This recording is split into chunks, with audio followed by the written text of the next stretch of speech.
My name is Brian Upton. I grew up on the west side of Cleveland, about 104th Street and West Boulevard, probably today Cleveland's West Town neighborhood. Kindergarten, my parents enrolled me in Lewis Agassiz School. It's at Bosworth and about 117th Street.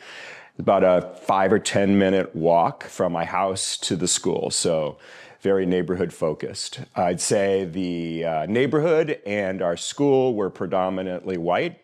I'd say it's probably 95% white. As I'm actually looking through some class pictures in prep for this interview, and like, how many students of color were on these sheets? It was very few.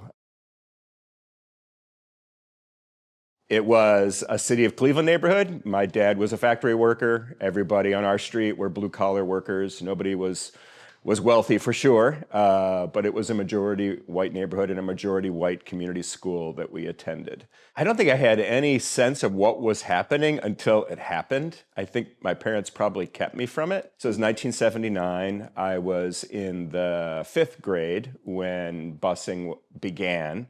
I remember my parents not being happy about it. I remember neighbors talking about it, not being happy about it. But they were also consigned like, okay, well, this is what's just going to happen. It went from a community school, Lewis Agassiz, that I could walk to within 10, 15 minutes. Again, 104th and West Boulevard. And I was bused to A.J. Rickoff in Mount Pleasant. It's about 152nd Street in Kinsman. And it's the old A.J. Rickoff. I've driven by it now. It's been torn down and rebuilt. But I remember the old A.J. Rickoff for a year. A lot of people were not happy about it. But my parents signed us up. It was myself. My sister was still younger than me.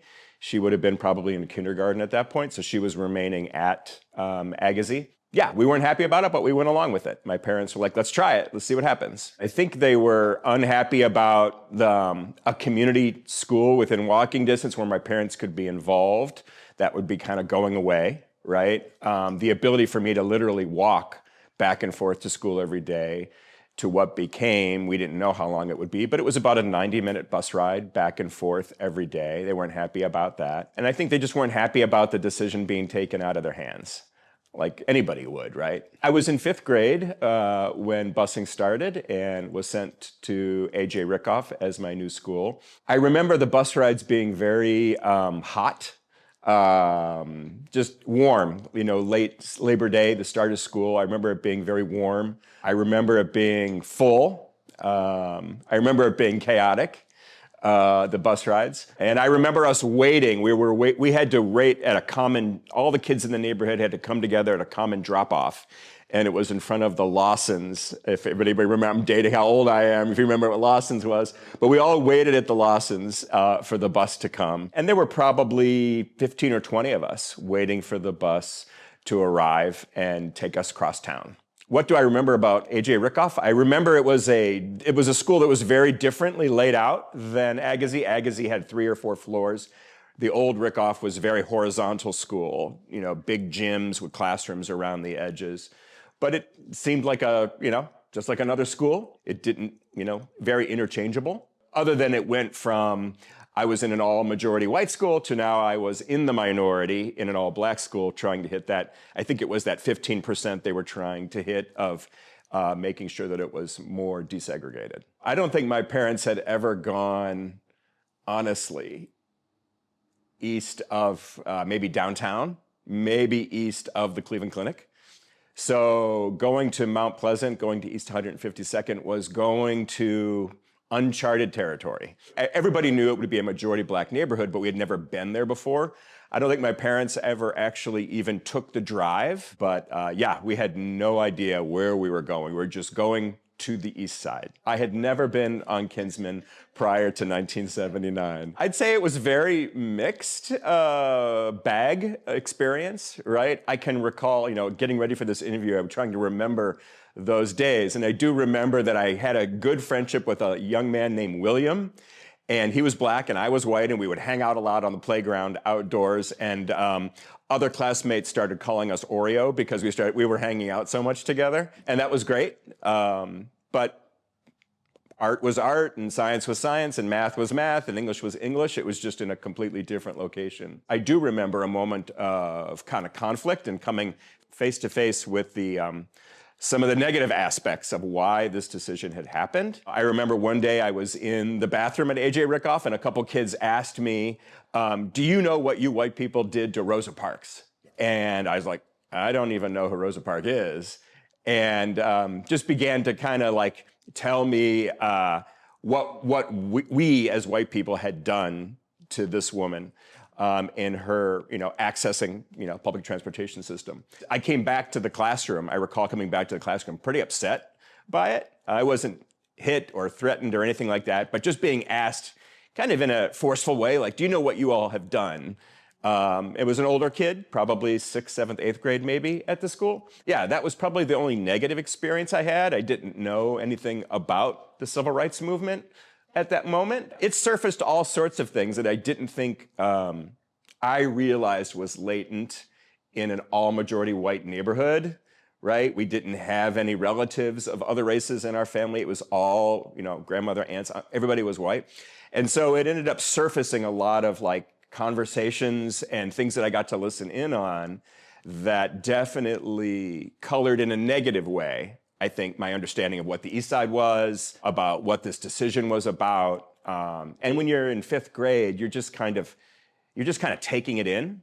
You're not really even knowing what you should discard and what you shouldn't, because it's coming from elders, it's coming from your parents, so you just take it as truth. You haven't learned, I think, in 5th grade to push back on people's ideas or thoughts. I recall there being big student assemblies in the gymnasium spaces, those early days, like, welcome to this new school, and I'm the principal, and this is the administration, and here's where I remember there being like some orientation sessions, but I don't remember or recall anything around race or segregation or why this decision had been made. And then in 6th grade, they were then part of the great white flight out of the Cleveland public system. We stayed in our home. My parents never left their City of Cleveland neighborhood, but they enrolled my sister and I in a parochial school in our neighborhood. So that was a huge impact. They didn't like the 90 minutes. They certainly didn't like me being confronted in the bathroom. They just, decided, like a lot of families did, let's find another option, right? Moving me to that parochial school was actually hugely impactful in that it introduced me to the gospel. We previously had never gone to church. There was no Bible in our household. So God definitely used my parents wanting a solution to like reach me, which I think is a really powerful thing. And I'm really thankful for that. And today, you're right, I lead a Christian community development organization that's doing community renewal, housing, urban farming, after-school enrichment in the Stockyards neighborhood on the near west side. The biggest impact was being enrolled into a Christian school where for the first time I got to hear about the Lord. That had not happened prior to busing. So I can thank busing for the fact that, I now am a man of faith. I think the powers that be were trying to solve, it was the wrong solution for a very big problem, right? Like the schools were segregated because the city is segregated, because the neighborhoods are segregated. And this has to do with economic activities, redlining, all sorts of lending policies that created these blocks of our city that became very segregated and isolated and without a whole lot of opportunity.